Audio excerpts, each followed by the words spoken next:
Timings కూడా మీరు timings board ఖచ్చితంగా డిస్ప్లే చేయాలి.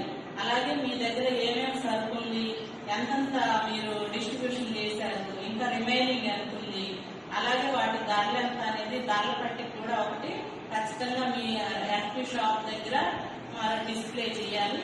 దాంతో పాటుగా డీలర్ ఫోన్ నెంబరు, తహసీల్దార్ phone number, civil supply duty phone number, RDO గారి ఫోన్ నెంబరు, డిఎస్ఓ గారి ఫోన్ నెంబరు, జేసీ గారి ఫోన్ నెంబరు, ఇదంతా కూడా ఒక ఎక్సెల్ షీట్ లో తీసి దాని మీద మీ రేషన్ షాప్ దగ్గర డిస్ప్లే చేయాలి. అంతేకాకుండా మీరు ఖచ్చితంగా మీకు ఆ రేషన్ షాప్ దగ్గర చాలా నీట్ గా క్లీన్ గా ఉండాలి.